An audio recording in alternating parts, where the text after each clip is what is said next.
السلام علیکم ورحمۃ اللہ وبرکاتہ۔ الحمد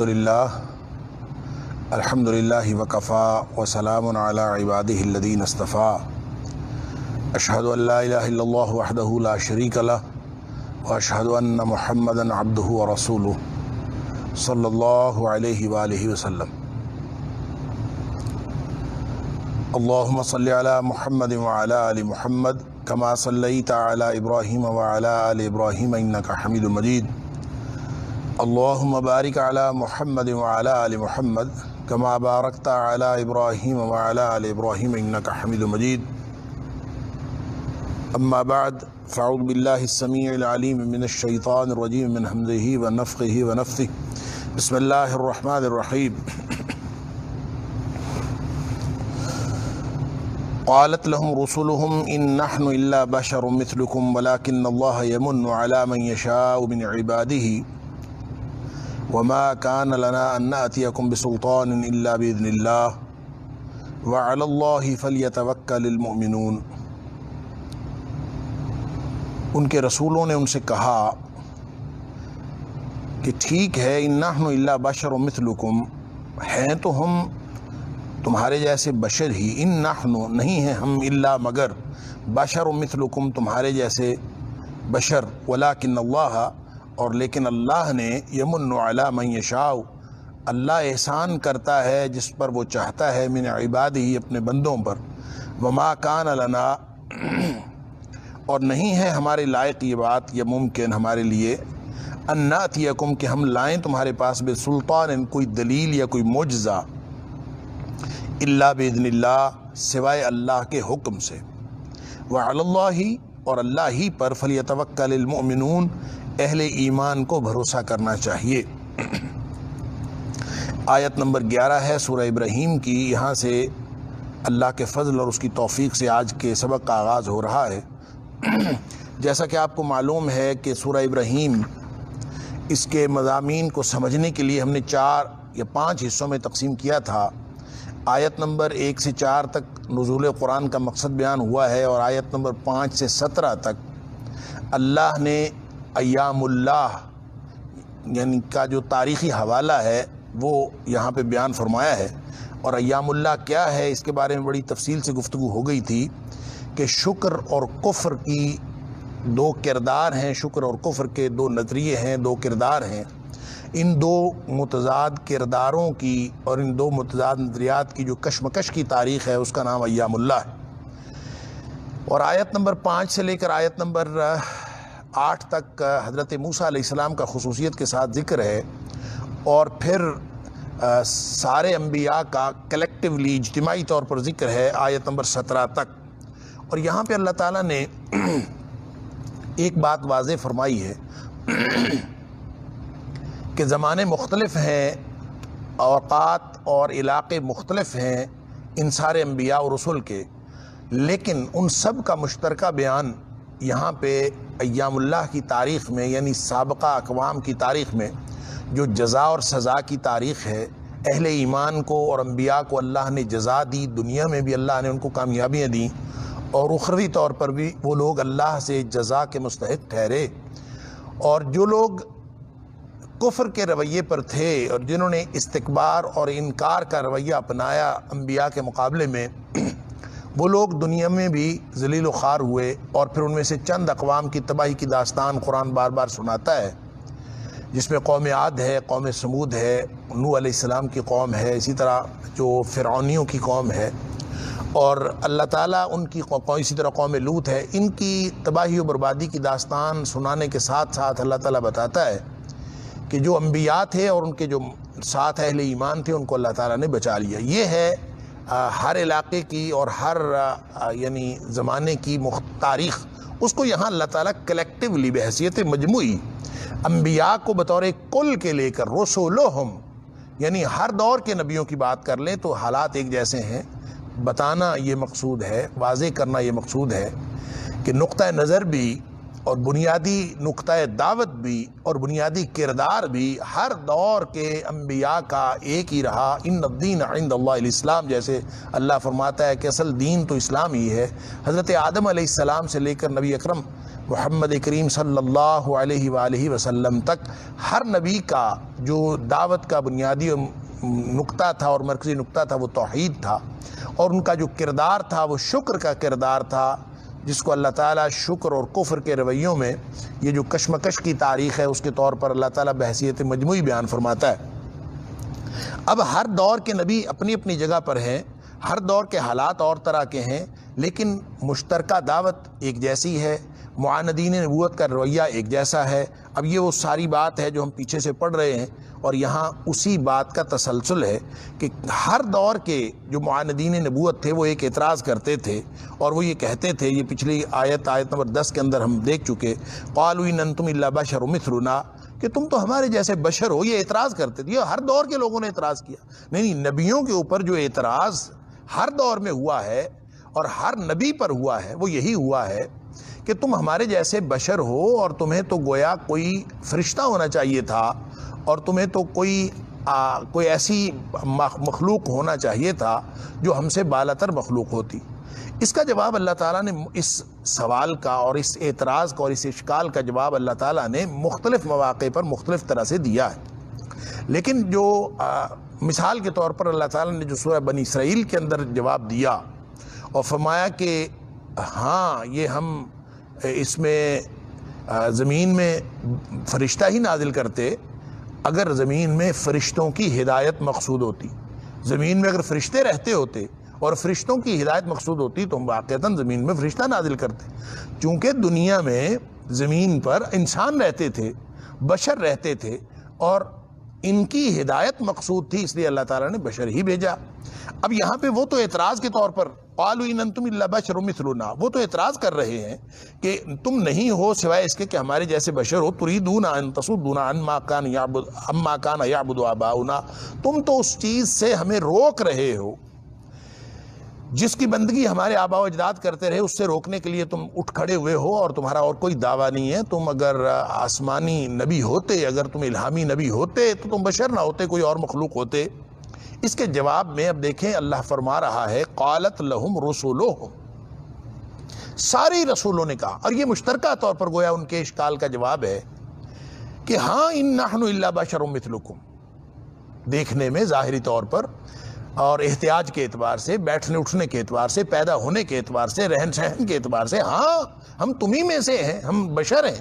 ان نحن الا بشر مثلکم، ہاں ہم تمہارے جیسے بشر ہیں، ہماری احتیاجات دیکھنے میں ساری ویسی ہی جو ایسی ایک بشر کی ہوتی ہیں،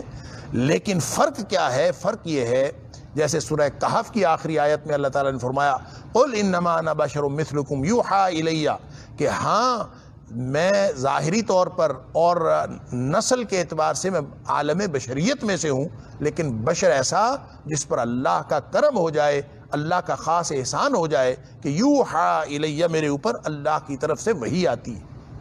جب وحی آ جاتی ہے تو پھر اللہ تعالیٰ ان لوگوں کو، ان یعنی بندوں کو، ان ہستیوں کو جو ان کو اللہ تعالیٰ عالم بشریت میں سے چن لیتا ہے اپنا نبی بنانے کے لیے، مجتبی اور مصطفیٰ بنا لیتا ہے، پھر اللہ تعالیٰ ان کی حفاظت بھی خصوصی اعتبار سے فرماتا ہے، اور پھر اللہ تعالیٰ ان کے اوپر بے شمار احسانات جو فکر و نظر کے بھی ہیں اور ظاہری طور پر رہن سہن کے اعتبار سے بھی ہیں اور جسمانی غلبے کے بھی ہیں اور فزیکلی طور پر پوری دنیا میں، پورے عالم بشریت میں جو فوقیت اور غلبے کے جتنے بھی پہلو ہوتے ہیں اللہ تعالیٰ وہ عطا فرما دیتا ہے۔ بس یہ فرق ہے، وہی بات جو ہر نبی کی الگ الگ مسئلہ تھا، یہاں پہ اللہ تعالیٰ کلیکٹیولی فرما رہا ہے قالت لہم رسولہم۔ ہر دور کے معاندین نبوت کو اور نبوت کا انکار کرنے والوں کو اور الہامی تعلیمات کا انکار کرنے والوں کو جو جواب ملا ان نحن الا بشر مثلکم، ہاں ہم ہیں تو تمہارے جیسے بشر، لیکن ہوا کیا ہے دیکھو تو صحیح، ولکن اللہ یمن علی من یشاء من عبادہ، سبحان اللہ، یہ اللہ کا احسان ہے، اللہ جس پر چاہتا ہے اپنے بندوں میں سے اس کے اوپر احسان فرما دیتا ہے۔ ولیکن اللہ، اور لیکن اللہ یمن و احسان فرما لیتا ہے علی من یشاء، جس کو اوپر چاہتا ہے من عبادی، اپنے بندوں میں سے۔ اب اس کا مطلب یہ ہوا کہ نبوت جو ہے ایک واہبی چیز ہے، یعنی جو بار بار اللہ تعالیٰ نے قرآن میں یہ بات ارشاد فرمائی، ذالک فضل اللہ یؤتیہ من یشاء من عبادہ، یہ اللہ کا فضل ہے، اللہ جس پر چاہتا ہے اپنے بندوں میں سے اس کے اوپر یہ فضل عطا فرماتا ہے۔ ایسا نہیں ہے کہ کوئی شخص ذاتی طور پر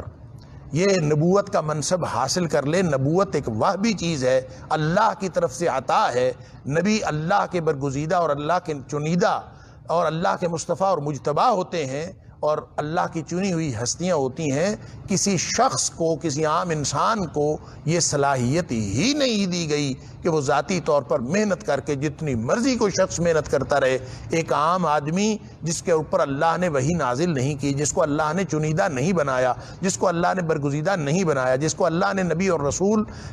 بنانے میں ان کے اوپر احسان اور فضل نہیں کیا نبوت اور رسالت کا، وہ جتنا مرضی نیک ہو جائے، وہ ساری زندگی نیکیاں کرتا رہے، اور وہ فکر و خیال میں، عقیدے میں، عمل میں، کردار میں جتنا مرضی بڑا بن جائے، وہ کبھی بھی نبوت کے قدموں کی خاک کو بھی پہنچ نہیں سکتا۔ یہ اللہ کا احسان ہے، یہ وہبی چیز ہے، یہ عطائی چیز ہے، یہ کسبی چیز نہیں ہے، کما کے کسب سے حاصل کی نہیں جا سکتی۔ اور بالکل غلط فہمی ہوئی اور بہت ہی بڑا مغالطہ لگا بعض مسلم فلاسفہ کو بھی، جنہوں نے یہ تک کہہ دیا نبوت کے اوپر گفتگو کرتے ہوئے، اور اصل میں جب وہ گفتگو نبوت کے اوپر کر رہے تھے، نبوت اور رسالت کے اوپر، تو اس وقت وہ ساری کی ساری ان کی گفتگو یونانی فلسفے کے زیر اثر تھی۔ لہٰذا جس طرح انہوں نے یونانی فلاسفہ کو اپنے سروں پہ اور سر آنکھوں پہ بٹھایا ہوا تھا اور ان کے فلسفوں کو وہ حتمی سمجھ رہے تھے، اسی طرح سے نبوت اور رسالت پر گفتگو کرتے ہوئے، چونکہ یہ منصب ایسا تھا جو اہل یونان کے ہاں ڈسکس ہی نہیں ہوا،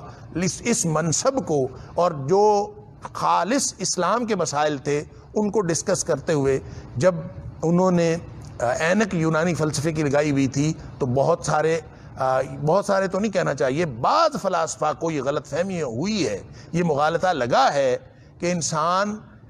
یا کوئی فلسفی وہ محنت کر کے حکمت کے اس معیار کو حاصل کر سکتا ہے جو ایک نبی کا معیار ہے، نعوذ باللہ من ذالک، اور یہ بالکل ہی غلط بات ہے، اور قرآن کے اس مفہوم کے صریحاً خلاف ہے کہ وَلَٰكِنَّ اللَّهَ يَمُنُّ عَلَىٰ مَن يَشَاءُ مِنْ عِبَادِهِ، اللہ اپنے بندوں میں سے جس پر چاہتا ہے احسان کرتا۔ لہٰذا کوئی فلسفی وہ حکمت اور فلسفے کی معراج کو پہنچا ہوا ہو اور دنیا کائنات میں اس کا فلسفہ جو ہے اس کا طوطی بول رہا ہو، لیکن یہ ممکن نہیں ہے کہ وہ نبوت کے قدموں کی خاک کو پہنچ سکے، یہ ممکن ہی نہیں، اس لیے کہ یہ اللہ کا احسان ہے، یہ وہبی چیز ہے، اللہ کی طرف سے عطائی چیز ہے، اور یہ کوئی آدمی اپنے کسب سے حاصل کر ہی نہیں سکتا۔ جو چیز کسبی ہے ہی نہیں اس کو کسب کے ساتھ منسوب کیا ہی نہیں جا سکتا۔ کسب کرنے والا، کمائی کرنے والا، محنت کرنے والا جتنی مرضی محنت کر لے۔ لہٰذا وَلَٰكِنَّ اللَّهَ يَمُنُّ عَلَىٰ مَن، اللہ جس پر چاہتا ہے احسان کرتا ہے اپنے بندوں میں سے۔ وَمَا كَانَ لَنَا أَن نَّأْتِيَ، اچھا یہاں پہ ایک اور بات جو امام قرطبی علیہ الرحمہ نے لکھی ہے کہ یہ بات تو نبی کر رہے تھے اور یہ جواب تو نبیوں کا ہے کہ ہمارے اوپر احسان ہوا، اور یہاں پہ تو اسپیسیفکلی جو نبیوں کی بات ہے کہ اللہ جس پر چاہتا ہے احسان کرتا ہے، اور ظاہر ہے کہ یہاں احسان سے مراد نبوت و رسالت ہے۔ لیکن ایک بات کہ اللہ جس پر چاہتا ہے احسان کرتا ہے، اس کو اگر جنرلائز کر لیں تو عمومی طور پر بھی عام انسان جس کے اوپر احسان ہوتا ہے وہ اللہ ہی احسان کرتا ہے، اللہ جس پر چاہتا ہے احسان کرتا ہے۔ اور احسان کیا ہے؟ احسان عدل سے آگے بڑھ کر کوئی چیز،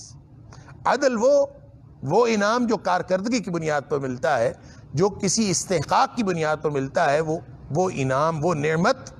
وہ احسان کہلاتی، وہ عدل کہلاتی ہے۔ اور وہ نعمت اور وہ انعام جو بغیر کسی استحقاق کے ملا ہو اور قطعاً انسان کے نہ کوئی کارکردگی ہو، نہ کوئی ماقبل معاہدہ ہو، نہ کوئی استحقاق ہو، بغیر استحقاق کے کوئی چیز عطا ہو جائے تو وہ احسان ہوتا ہے۔ لہٰذا اللہ تعالیٰ جب یہ فرماتا ہے کہ وَلَٰكِنَّ اللَّهَ يَمُنُّ عَلَىٰ مَن يَشَاءُ، اللہ جس پر چاہتا ہے اپنے بندوں میں سے اس کے اوپر احسان کرتا ہے، تو ایک تو اسپیسیفک خاص جو اس تناظر میں سیاق و سباق میں مانا ہے وہ تو اس احسان سے مراد نبوت و رسالت۔ البتہ جب اس فقرے کو اور اس آیت کو آپ عام مفہوم میں سمجھیں گے کہ اللہ جس پر چاہتا ہے، جو احسان کرنا چاہتا ہے تو اللہ ہی احسان کرتا ہے، سبحان اللہ، تو اس کا تعلق پھر اللہ کے ہر انعام کے ساتھ اور اللہ کی ہر نعمت کے ساتھ، کہ اللہ کی ان تمام نعمتوں میں سے جس کے بارے میں اللہ تعالیٰ نے مختلف مقامات پر، اور یہاں بھی سورہ ابراہیم میں بھی آگے آیت آ رہی ہے کہ فرمایا ان تعدوا نعمت اللہ لا تحصوها، تم اللہ کی نعمتوں کو گننا شروع کر دو تو تم گن نہیں سکتے۔ وہ سارے کے سارے اللہ کے انعامات جو گنے نہیں جا سکتے، جو بے شمار ہیں، جن کو کوئی دنیا کا بڑے سے بڑا سپر کمپیوٹر کبھی نہ گن سکا ہے، نہ آئندہ کبھی گن سکے گا، وہ جو بے شمار انعامات ہیں ان سب کی نوعیت پر اگر غور و فکر کریں تو ایک بھی انعام اللہ کا ایسا نہیں ہے جو ہمارے کسی استحقاق کی بنیاد پر عطا ہوا ہو۔ ہر انعام اللہ کا احسان ہے۔ ہر انعام، ہر چھوٹی سے چھوٹی چیز آپ اس کو دیکھتے جائیں، اس پر غور و فکر کرتے جائیں، اللہ کا ہر انعام، اللہ کی ہر نعمت، وہ بے شمار نعمتیں جن کو گنا نہیں جا سکتا، وہ ساری کی ساری نعمتیں جو ہیں وہ دراصل اللہ کے احسانات ہیں۔ لہذا ولیکن اللہ یمن علی من یشاء من عبادہ کا معنی ہوگا کہ یہ جو نبوت و رسالت سے کے احسان سے لے کر ایک ایک نعمت تک، ہر نعمت اللہ تعالیٰ کی عطا کردہ ہے، اور اللہ ہی بغیر استحقاق کے، بغیر کسی کارکردگی کے، خالص اپنے فضل سے عطا کرتا ہے۔ یہ سب اللہ کے احسان ہے۔ یہ ہمیں اللہ نے پیدا کیا ہے، یہ اللہ کا احسان ہے کہ اس نے ہمیں انسان پیدا کیا ہے۔ وہ ہمیں زندگی نہ دیتا تو ہمارے پاس تو کوئی استحقاق نہیں تھا، وہ ہمیں انسان نہ بناتا، وہ کوئی جنگل کا چوہا بلی بنا دیتا، کوئی جانور درندہ بنا دیتا، تو یہ بھی ہمارا کوئی استحقاق نہیں تھا۔ بغیر استحقاق کے اس نے ہمیں یہ سب کچھ عطا کیا ہے۔ وہ چاہتا تو معذور پیدا کر دیتا، جس طرح بہت سارے ہمارے بہن بھائی معذور پیدا ہوتے ہیں۔ اس نے ہمیں پورا پیدا کیا، اس نے مکمل بنایا، مکمل انسان بنایا، شعور دیا۔ یہ سارے کے سارے اللہ کے احسانات ہیں، اور آپ ایک ایک جسمانی صلاحیت کی بات کرتے جائیں، ایک ایک نعمت پر غور و فکر کرتے جائیں، آفاق و انفس کے اندر جتنی نعمتیں پھیلی ہوئی ہیں، ایک ایک نعمت کا ذکر کرتے جائیں تو آپ کو یہی اصول ملے گا کہ یہ سارے کے سارے انعامات، یہ بے شمار نعمتیں جن کو گنا نہیں جا سکتا، یہ سارے کے سارے اللہ کے احسانات ہیں۔ تو اس یہ اپنے عمومی مفہوم میں یہ آیت اس بات کا تقاضا کر رہی ہے کہ جس طرح نبیوں اور رسولوں کو اللہ نے نبوت و رسالت خاص بندوں کو چن کے عطا فرما دی، اسی طرح اللہ تعالیٰ امتیوں میں سے بھی جس جس کو جو احسان کرتا ہے، اللہ تعالیٰ اس کے اوپر خالصتاً وہبی طور پر اپنا احسان کرتا ہے۔ جو کسبی طور پر انسان کماتا ہے، وہ اس کے جو امتحان کے جو نتائج ہیں وہ تو دنیا میں بھی اس کو کہیں نہ کہیں مل جاتے ہیں، لیکن یہ دنیا دراصل ہے دار الامتحان۔ امتحان کا جو اصل نتیجہ ہے وہ تو آخرت میں نکلے گا۔ تو دار الامتحان دنیا ہے، دار الجزا آخرت ہے، آخرت میں جا کے جزا ملے گی۔ دنیا میں بعض اوقات بعض اعمال کا بدلہ انسان دیکھتا ہے، برے اعمال کا بدلہ برائی کی صورت میں نکلتا ہے، اچھے اعمال کا بدلہ اچھائی کی صورت میں نکلتا ہے، لیکن دراصل وہ اگلی سطح کا ایک اور امتحان ہوتا ہے۔ یہ امتحان کا سسٹم چل رہا ہے دنیا میں۔ جو بھی چیز کسی کو عطا ہو رہی ہے وہ اللہ کے احسان کے طور پر عطا ہو رہی ہے۔ ہاں، اس کے بارے میں پوچھا جائے گا، ثم لتسألن یومئذ عن النعیم۔ ہر احسان کے بارے میں یہی امتحان ہے، کرتا وہ احسان ہے، اور پھر وہ ایک اصول اور قانون بتاتا ہے، حل جزاء الاحسان الا الاحسان، کیا احسان کا بدلہ احسان کے علاوہ کوئی اور ہو سکتا؟ اللہ، لہٰذا ہر نعمت کا وہ بدلہ مانگتا ہے، لیکن جو خاص نعمت اللہ تعالیٰ نے یہاں پہ نبیوں اور رسولوں کے حوالے سے کی، امام قرطبی علیہ الرحمہ کہتے ہیں کہ ساری ہی نعمتیں اللہ تعالیٰ کے احسانات ہیں، لیکن سب سے بڑا احسان یہ ہے کہ اللہ کا کلام پڑھنے کی توفیق مل جائے اور اللہ کا ذکر کرنے کی توفیق مل جائے۔ یہ سب سے بڑا احسان ہے اللہ۔ لہذا نبیوں کو جو احسان ہوا وہ اس کا مطلب بھی یہی ہے کہ سب سے بڑا احسان نبوت و رسالت ہے کہ اللہ نے ان کو اپنی وحی کے لیے چن لیا، یہ سب سے بڑا احسان۔ اب امت میں سے اس شخص پر سب سے بڑا احسان ہوتا ہے جس شخص کو اس وحی الہی کی تعلیمات سے منسلک ہونے کی توفیق مل جاتی ہے، وہ سب سے بڑا احسان۔ خیرکم من تعلم القرآن وعلمہ، جیسے نبی اکرم صلی اللہ علیہ وسلم نے فرمایا، تم میں سے بہترین آدمی وہ ہے، سب سے بہتر وہ ہے جو قرآن کی تعلیم و تعلم کے ساتھ جڑ جائے۔ سبحان اللہ، یعنی جس کو اللہ احسان کرتا ہے اس کو گویا اپنی یاد کے ساتھ منسلک کر لیتا ہے، اپنی وحی کے ساتھ منسلک کر لیتا ہے، اور اپنے کلام کے ساتھ منسلک کر لیتا ہے، اپنے قرآن کے ساتھ منسلک کر لیتا ہے۔ یہ سب سے بڑا احسان اللہ کا یہی ہے۔ اب امتیوں میں سے بھی اگر کسی کو دیکھنا ہو کہ کس کے اوپر سب سے بڑا احسان ہے اللہ کا، تو وہ وہی ہے جس کو اللہ کے ذکر کی توفیق ملی ہے، جس کو قرآن پڑھنے پڑھانے کی توفیق ملی ہے۔ سبحان اللہ۔ اور قرآن کہتا ہے وَلَذِكْرُ اللَّهِ أَكْبَرُ۔ سبحان اللہ، اللہ کی یاد جس کو مل جائے، یہ تو سب سے بڑی چیز ہے، اس سے بڑی چیز اور کیا ہو سکتی ہے۔ اور امام قرطبی نے یہ بات جو فرمائی کہ سب سے بڑا احسان امت پر بھی کسی کے اوپر جب ہوتا ہے تو وہ قرآن اور اللہ کے ذکر کی توفیق ہے، تو یہ بات بھی دراصل